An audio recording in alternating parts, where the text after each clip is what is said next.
0.49% per year for the last 10 years, 0.42 for the 10 years before that, and 0.43 for the 10 years before that.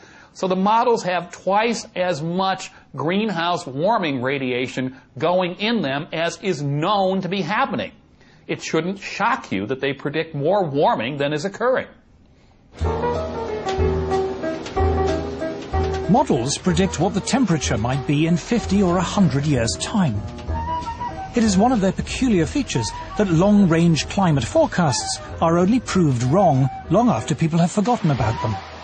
As a result, there is a danger, according to Professor Carl Wunsch, that modelers will be less concerned in producing a forecast that is accurate than one that is interesting.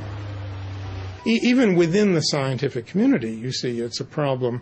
If I run a complicated model and I do something to it, like melt a lot of ice into the ocean, and nothing happens, it's not likely to get printed.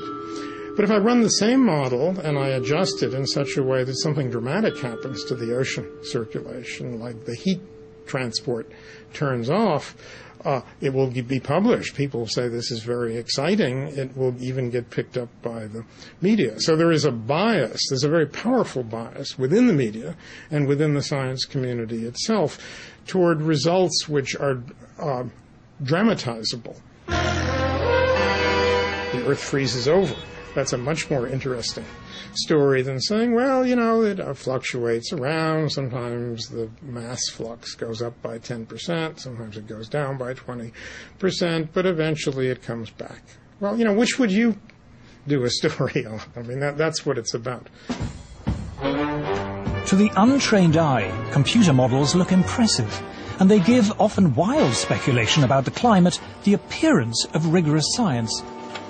They also provide an endless source of spectacular stories for the media. The thing that has amazed me as a lifelong journalist is how the most elementary principles of journalism seem to have been abandoned on this subject. In fact, the theory of man-made global warming has spawned an entirely new branch of journalism. You've got a whole new generation of reporters, environmental journalists. Now, if you're an environmental journalist, and if the global warming story goes in the trash can, so does your job. It really is that crude. And the reporting has to get more and more hysterical because there are still, fortunately, a few hardened news editors around who will say, you know, this is what you were saying 5 years ago. But now it's much, much worse. You know, there's going to be 10 feet of sea level rise by next Tuesday or something. They have to keep on getting shriller and shriller and shriller. It is now common in the media to lay the blame for every storm or hurricane on global warming. But is there any scientific basis for this? This is purely propaganda. Every textbook in meteorology is telling you the main source of weather disturbances is the temperature difference between the tropics and the pole. And we're told, in a warmer world, this difference will get less. Now that would tell you you'll have less storminess, you'll have less variability. But for some reason that isn't considered catastrophic. So you're told the opposite. News reports frequently argue that even a mild increase in global temperature could lead to a catastrophic melting of the polar ice caps. But what does Earth's climate history tell us? We happen to have temperature records of Greenland that go back thousands of years. Greenland has been much warmer. Just 1,000 years ago, Greenland was warmer than it is today. Yet it didn't have a dramatic melting event. Even if we talk about something like permafrost, a great deal of the permafrost, that icy layer under the forests of Russia, for example, 7,000 or 8,000 years ago melted far more than we're having any evidence about it melting now. So in other words, this is a historical pattern again, but the world didn't come to a crunching halt because of it.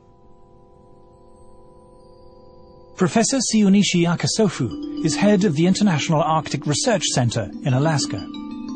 The IARC is the world's leading Arctic research institute.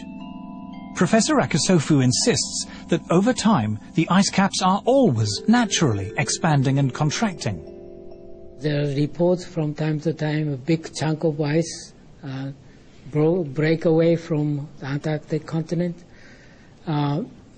Those must have been happening all the time.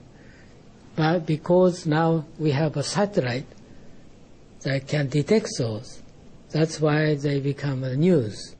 This data from NASA's meteorological satellites shows the huge natural expansion and contraction of the polar sea ice taking place in the 1990s. Practically all the TV programs that relate to global warming show big chunk of ice falling from the edge of the glaciers, but people forget that ice is always moving. News reports frequently show images of ice breaking from the edge of the Arctic. What they don't say is that this is as ordinary an event in the Arctic as falling leaves on an English autumn day. They ask me, did you see ice falling from the edge of the glaciers? Yes. That's the spring breakup. That happens every year. Press come to us all the time, I want to see something that the greenhouse disaster. I say there's none. Alarming television programs raise the fearful prospect of vast tidal waves flooding Britain. But what causes the sea level to change, and how fast does it happen? Sea level changes over the world in general are governed fundamentally by two factors. What we would call local factors, the relationship of the sea to the land, which often, by the way, is to do with the land rising or falling than anything to do with the sea. But if you're talking about what we call eustatic changes of sea, worldwide changes of sea, that's through the thermal expansion of the oceans, nothing to do with melting ice. And that's an enormously slow and long process. People say, oh, I see the ocean doing this last year. That means that something changed in the atmosphere last year. And this is not necessarily true at all. In fact, it's actually quite unlikely, because it can take hundreds to thousands of years for the deep ocean to respond to forces and changes that are taking place at the surface. It is also suggested that even a mild rise in temperature will lead to the spread northward of deadly insect-borne tropical diseases like malaria. But is this true? Professor Paul Reiter of the Pasteur Institute in Paris is recognized as one of the world's leading experts on malaria and other insect-borne diseases. He is a member of the World Health Organization Expert Advisory Committee, was chairman of the American Committee of Medical Entomology of the American Society for Tropical Medicine, and lead author on the health section of the US National Assessment of the Potential Consequences of Climate Variability. As Professor Reiter is eager to point out, mosquitoes thrive in very cold temperatures. Mosquitoes are not specifically tropical. Most people will realize that in temperate regions there are mosquitoes. In fact, mosquitoes are extremely abundant in the Arctic. The most devastating epidemic of malaria was in the Soviet Union in the 1920s. There were something like 13 million cases a year and something like 600,000 deaths.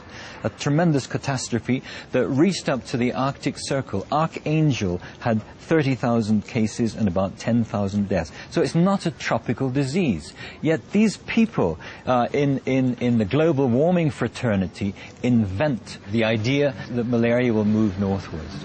Climate scare stories cannot be blamed solely on sloppy or biased journalism.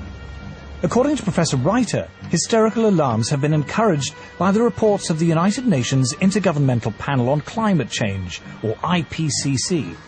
On the spread of malaria, the IPCC warns us that mosquito species that transmit malaria do not usually survive where the mean winter temperature drops below 16 to 18 degrees Celsius. According to Professor Reiter, this is clearly untrue. I was horrified to read the second and the third assessment reports, because there was so much misinformation without any kind of recourse, or virtually without mention of the scientific literature, the truly scientific literature, the literature by specialists in those fields. In a letter to the Wall Street Journal, Professor Frederick Seitz, former president of America's National Academy of Sciences, revealed that IPCC officials had censored the comments of scientists. He said that this report is not the version that was approved.